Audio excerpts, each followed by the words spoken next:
प्रश्न संख्या 13। सिद्ध कीजिए कि किसी वृत्त के परिगत बने चतुर्भुज की आमने सामने की भुजाएं केंद्र पर समपूरक होती है। समपूरक कोण आंतरित करती है। समपूरक कोण जब दो कोणों का योग 180 डिग्री होता है उसे समपूरक कोण कहते हैं, और जब दो कोणों का योग 90 डिग्री हो उसे पूरक कोण कहते हैं। ये जो है वृत्त के परिगत बनाए गए हैं चतुर्भुज। तो हम लोग जब इसको हल करेंगे तो सबसे पहले हम लोग लिख लेते हैं, दिया गया है जब वृत्त के परिगत चतुर्भुज को बनाया गया है तो वृत्त का जो स्पर्श बिंदु है वृत्त पर वो हो जाता है आपका स्पर्श बिंदु, हो जाता है आपका M, N, Q और P, और बाह्य बिंदु आपका हो जाता है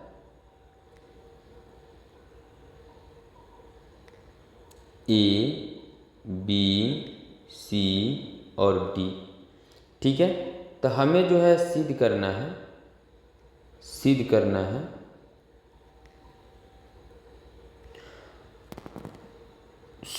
आमने सामने का कोण समपूरक होता है। मतलब जो ग्रीन कलर में मेरा है ये वाला कोण, ये वाला जो रेड से हम टिक लगा रहे हैं ये आपका जो है जोड़ें दोनों कोण को आमने सामने को तो 180 के बराबर हो जाना चाहिए।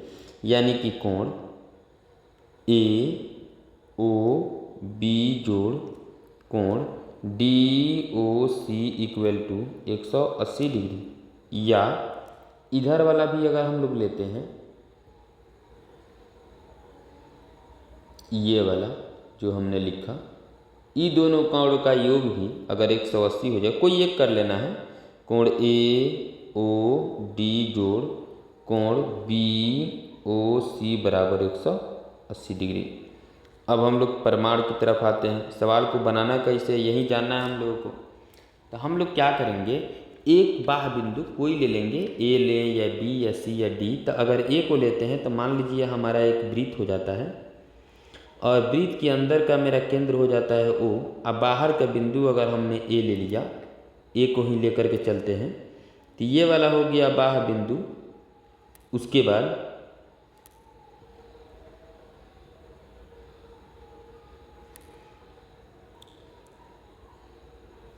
एक बाह्य बिंदु आपका हो जाता है कौन N, एक बाह्य बिंदु आपका हो जाता है M। हम लोग कहाँ इसको ले रहे हैं, इसके पीछे ये है साबित करना है क्या ये वाला कोण और ये वाला कोण बराबर कर देना है। जब हम बराबर करेंगे तो ऑटोमेटिक हमारा समपूरक आएगा। आगे देखते रहिए आप लोग। तो हम लोग क्या कहते हैं, यदि बाह्य बिंदु A लेते हैं तो त्रिभुज ANO बराबर तथा त्रिभुज MAO और कौन O में अगर आते हैं तो AN के बराबर AM हो जाता है। ये वृत्त का स्पर्श बिंदु है, वृत्त का स्पर्श बिंदु नहीं, स्पर्श रेखा, क्योंकि वृत्त के बाह्य बिंदु से वृत्त के बाह्य बिंदु से जो वृत्त पर रेखा खींची जाती है वह दोनों समान होती है। AO बराबर AO, ये हो जाता है आपका उभयनिष्ठ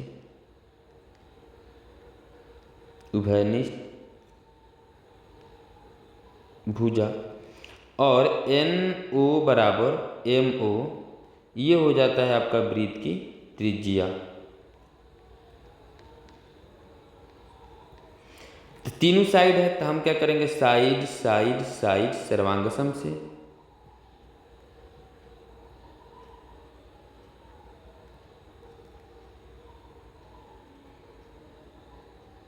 त्रिभुज ANO सर्वांगसम त्रिभुज MA और कौन O। जैसे ही ये सर्वांगसम हुआ तो इसी सर्वांगसम के नियम से कोण NOA बराबर MOA बराबर हो जाएगा। तो जब दोनों बराबर है तो हम इसको मान लेते हैं x मान लिया, ठीक है, इसको ले लिया हमने समीकरण 1।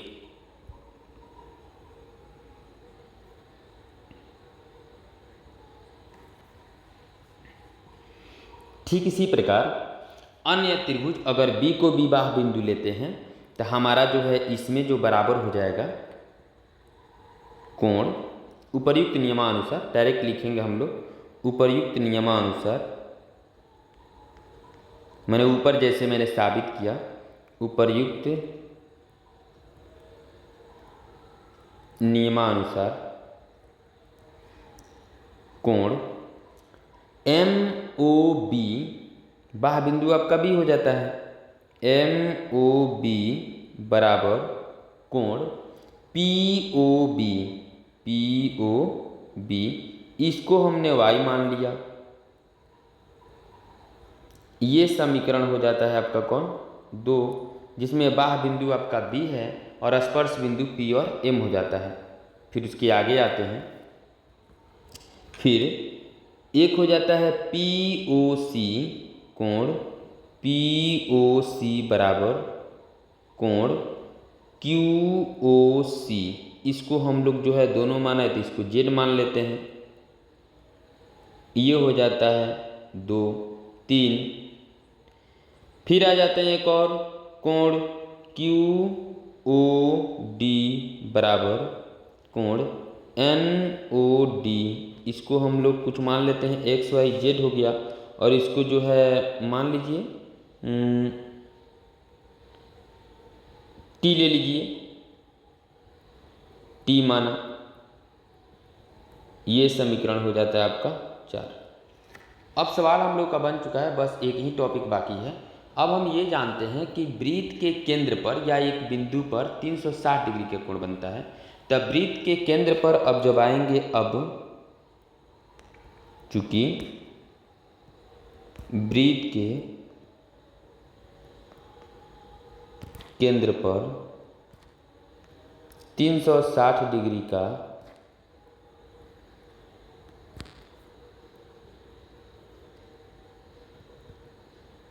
कोण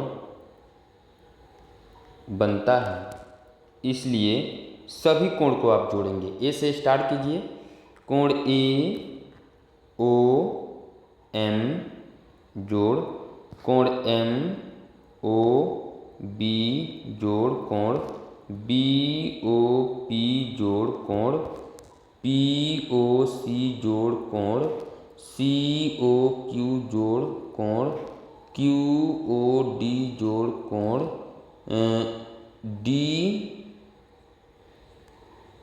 ओ एन जोड़ कोण। ये हो जाता है आपको कोण एन ओ ए बराबर 360 डिग्री। अब हम समीकरण 1 से तुलना करेंगे। एन ओ ए को हमने क्या माना है, चलिए ए ओ एम को देखते हैं। ए ओ एम को समीकरण 1 में भी है, 1 में ही है, तो इसको हमने जो है x माना है, प्लस एम ओ बी को क्या माना है, एम ओ बी को हमने y माना है, यहाँ है आपका, प्लस बी ओ पी को हमने क्या माना है, तो बी ओ पी को भी y माना है, प्लस ये हो गया। उसके बाद पी ओ सी को क्या माना गया है, तो पी ओ सी को समीकरण 3 में देखेंगे तो इसको z माना गया है, प्लस सी ओ क्यू को भी हमने z ही माना है, प्लस क्यू ओ डी को क्या माना है, तो क्यू ओ डी को टी माना गया है, प्लस एन ओ डी को क्या माना गया है, तो एन ओ डी को माना गया है आपका टी ही। उसके बाद प्लस एन ओ ए को क्या माना गया है, एन ए ओ को माना गया है एक्स बराबर 360 डिग्री। डबल एक्स है, डबल टी है, डबल जेड है, तो हम क्या करते हैं 2x plus 2y plus 2z plus 2t equal to में हो जाता है 360 डिग्री। 2 को जैसे ही कॉमन करते हैं तो x plus Y plus Z plus T बराबर 360 डिग्री। हम काट देते हैं तो ये हो जाता है 180 डिग्री। अब हमारी बात आती है कि x plus Y plus Z plus T बराबर 180। अब हम 1 2 3 4 समीकरण से x का मान ऐसा लेंगे कि ऊपर नीचे ही आए, तो या तो ए ओ बी को लीजिए या तो डी ओ सी को लीजिए। तो ए O N A O M को क्या माना गया है, एम ओ ए को एक्स माना गया है, तो एक्स के जगह पर हम लिख देते हैं कोण ए ओ एम। ये देखिए नीचे वाला है ए ओ बी, ठीक है ना, उसमें से लिए हैं ए ओ एम का। अब बी ओ एम को क्या माना गया है, बी ओ एम को, तो हम ले लेंगे इसको वाई माना गया है, तो वाई को हमने क्या कर दिया, कोण बी ओ एम डाल दिया, जोड़ जेड को क्या लिया गया, तो ऊपरी हिस्सा में जाएंगे, तो ऊपर हिस्सा में अगर आते हैं तो डी ओ क्यू को क्या माना गया है, डी ओ क्यू को आपको समीकरण 4 में मिलेगा, इसको टी माना गया है, तो कोण डी ओ क्यू लिख देते हैं टी के जगह पर, और जेड के जगह पर क्या हो जाता है आपका 1 मिनट, ये साइड में हो जाता है। उसके बाद आप लोगों का प्लस जेड को क्या कहा गया है, तो जेड में आ जाता है सी ओ क्यू ऊपर समीकरण 3 में, तो कोण सी ओ क्यू बराबर में हो जाता है 180 डिग्री। जैसे ही आप ये दोनों को जोड़ेंगे ये वाले को, तो ये हो जाएगा कोण ए ओ बी जोड़, और जैसे ही इसको जोड़ेंगे तो ये हो जाएगा कोण सी ओ डी बराबर 180 डिग्री। यानी आपका सवाल प्रूव्ड हो गया। आशा करता हूँ ये क्वेश्चन आपको समझ में आ गया होगा। फिर जो भी चैनल पर नए, चैनल को शेयर सब्सक्राइब जरूर कर दीजिए और सब्सक्राइब कर